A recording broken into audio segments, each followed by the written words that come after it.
شادی شہوت کو بجھانے کے لیے بھی ہے، لیکن یہ اس کا فرعی مقصد ہے، اصلی مقصد نہیں ہے۔ اصلی مقصد یہ ہے کہ انسان شادی کرے اولاد پیدا کرنے کے لیے۔ انگریز شادی کرتے ہیں نا، لیونگ میں رہتے ہیں، 10 سال بچہ نہیں کرتے، کیونکہ ان کا شادی کا مقصد شہوت ہے، ان کو پتہ ہی نہیں شادی کا مقصد، ایک بچہ پیدا نہیں کرتے۔ وہ کہتے ہیں ہمارے ماں باپ نے ہمیں پیدا کر کے غلطی کی، ہم نہیں کریں گے، ہاں شادی نہیں کرتے، لیونگ میں رہتے ہیں، کیونکہ انہیں پتہ نہیں مقصد شادی کیا ہے۔ مولا علی سے پوچھیے مولا شادی کا مقصد کیا ہے؟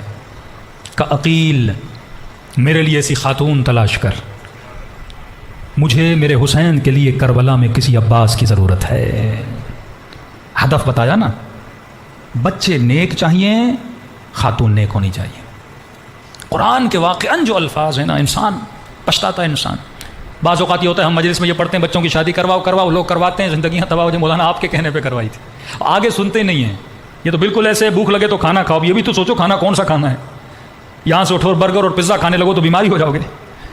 فَلْيَنْظُرِ الْإِنسَانُ إِلَىٰ طَعَامِهِ، پھر یہ بھی سوچو کھانا وہ ہو جو تیری صحت کے لیے اچھا ہو، تیرے معدے کے حساب سے ہو۔ شادی بھی بالکل اسی طرح ہے، اپنے حساب سے۔ قرآن کیا کہتا ہے؟ طیب مردوں کے لیے طیب عورتیں، خبیث مردوں کے لیے خبیث عورتیں۔ اے جوان شادی کے مقصد کو سمجھ، یعنی مولانا میرا دل آ گیا ہے۔ دل کیا ہوتا ہے؟ 2 دن میں تیرا جنون اتر جائے گا۔ سائیکولوجیکلی پروو ہو چکا ہے کہ جب سے بچہ بالغ ہوتا ہے سے 27-28 ایئرز تک اس کے اندر شہوت کے ہارمون ہوتے ہیں، یہ ہارمون ایکٹیو ہوتے ہیں، یہ فوراً جن سے مخالف کی طرف اٹریکٹ ہوتا ہے، اور پہلی مرتبہ جس کی طرف اٹریکٹ ہوتا ہے یہ سمجھتا ہے مجھے اس سے پیار ہو گیا ہے، اگر یہ نہ ملے پتہ نہیں میں مر جاؤں گا، بھوکا رہ جاؤں گا۔ لیکن جب رشتہ قائم کرتا ہے شہوت مرتی ہے، پیار بھی وہیں کیا ہو جاتا ہے؟ مر جاتا ہے۔ کیونکہ مٹیریل سے تو فنا سے کیسے عشق فنا کا عشق تباہ کر دیتا ہے انسان کو۔ قرآن کیوں کہتا ہے یہ اولاد، یہ بیویاں، یہ سب کچھ کیا فتنہ ہے؟ فتنہ کیوں ہے؟ جب تو ان کا عاشق بنتا ہے یہ تیرے لیے فتنہ بن جاتا ہے۔ مولا علی فرماتے کسی سے اتنی محبت نہ کرو کہ وہ تجھے اپنا اسیر بنا دے۔ بعض اوقات میں والدین کو دیکھتا ہوں بچوں کے قیدی ہوتے ہیں، شوہر بیوی کا قیدی، بیوی شوہر کی قیدی۔ تو اگر اس عورت سے محبت بھی کر رہا ہے اللہ کی خاطر محبت کرو۔ تو اگر اپنے بچے سے محبت کر رہا ہے اللہ کی خاطر محبت کرو۔ زانی بچے سے کون محبت کرے گا؟ شرابی بچے سے کون محبت کرے گا؟ سمجھا کہ ایک باپ کو میں تھک گیا، مولانا میری بیٹی مجھے چھوڑ کے چلی گئی، لہٰذا باللہ یورپ میں غلط تعلقات بنا دیے، بغیر نکاح کے ایک لڑکے کے ساتھ رہ رہی ہے، شراب بھی پی رہی ہے، حجاب بھی نہیں کر رہی، دعا کریں بیٹی واپس آئے۔ میں نے کہا ایسی بیٹی کو پلٹانے کا فائدہ کیا؟ نوح کا بیٹا جب کافر بنا، اللہ نے کہا تیرا بیٹا ہے ہی نہیں، آگ کر دے۔ میں نے کہا ایسے اولاد کو محبت اتنی نہیں ہونی چاہیے کہ اس محبت میں تجھے گناہ نظر نہ آئے، اللہ کی مخالفت نظر نہ آئے۔ وہ مسلم ہو ہی نہیں سکتا جس کے وجود میں غیرت الہی نہ ہو۔ تجھے زنا پہ غیرت نہ آئے، تجھے شراب نوشی پہ غیرت نہ آئے، تجھے اللہ کی مخالفت پہ غیرت نہ آئے۔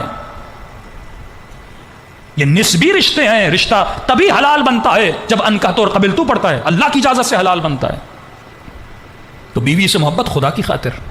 ہدف شادی کیا ہے؟ شادی کروں، شہوت بجھے، شیطانی وسوسوں سے بچوں، نماز کا ثواب ڈبل ہو، آدھا ایمان کمپلیٹ ہو، اللہ نے اس میں سکون رکھا ہے۔ پھر مقصد نہائی یہ ہے کہ ایک ایسی اولاد پیدا کروں جو امام زمانہ کی نوکر بنے۔ یہ ہدف شادی ہے، ہدف ازدواج ہے۔ تربیت، جب تک تربیت نہیں، اب باپ کو پتہ نہیں، بیٹا 7 سال کا ہو جائے معصوم فرماتے ہیں اس کی تربیت کرنا شروع کر دے، اسے کنٹرول اپنے اوپر سکھا دے۔ بیٹا تو حیوان نہیں ہے، جہاں جو ملا تو کھا لے، جو تجھے دعوت دے تو اس کی طرف چلا جائے، جو تیری طرف دوستی کا ہاتھ بڑھائے اس سے ہاتھ ملا لے۔ بیٹا تو علی والا ہے، تو انسان ہے۔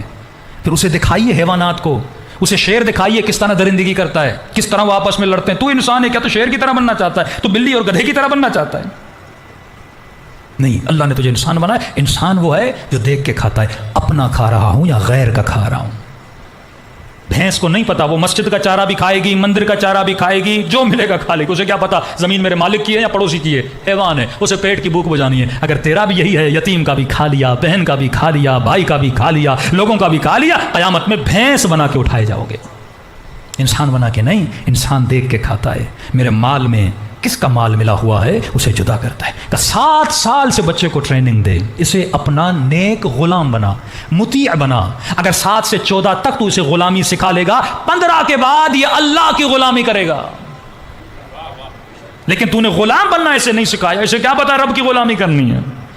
سختی بھی کر, پیار بھی کر, 7 سال تک بادشاہ ہے, اسے روک نہیں ٹوک نہیں, تاکہ اس کا ارادہ مضبوط ہو, اس کا ول پاور مضبوط ہو.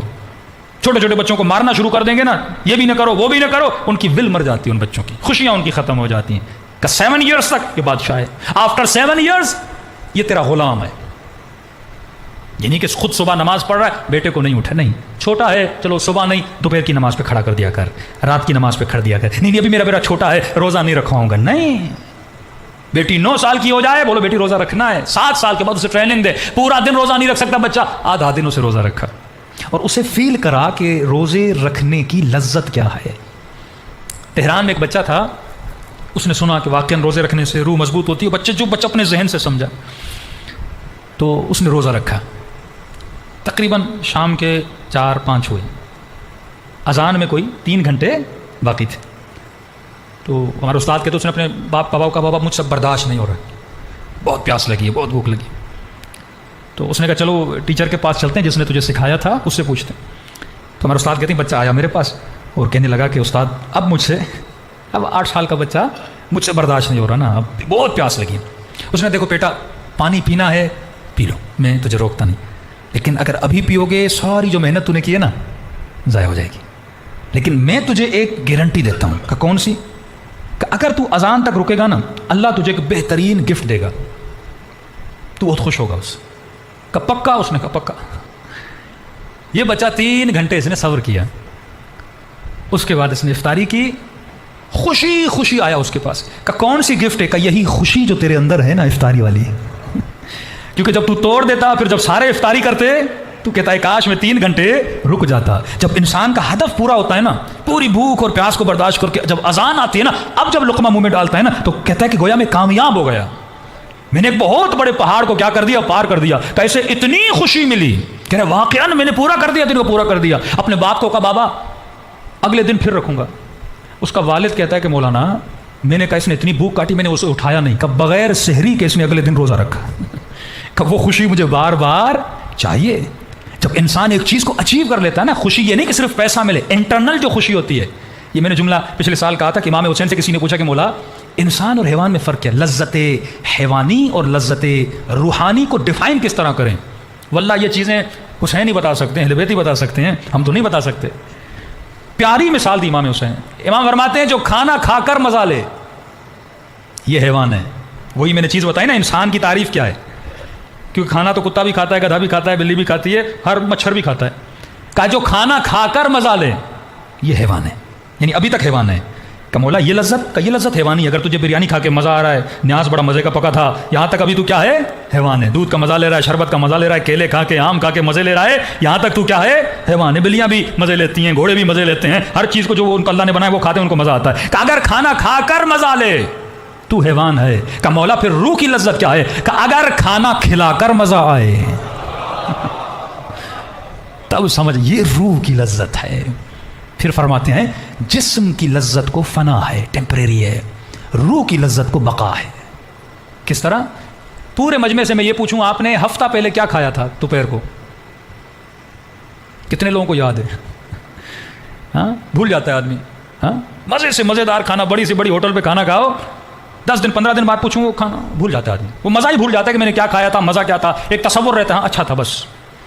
لیکن مولا فرماتے ہیں رات کے اندھیرے میں کسی یتیم کی جا کر مدد کرو, کسی بھوکے کو کھانا کھلاؤ, کسی بے لباس کو اپنے ہاتھوں سے لباس پہناؤ. کہ 10 سال کے بعد بھی سوچو گے نا یہ لذت ابھی بھی تیرے اندر باقی ہوگی. تو یہ مت کہنا علی رات کو نکل کے تکلیف اٹھاتے تھے, نہیں, علی یتیموں کو کھانا دے کے روحانی لذت لیتے تھے.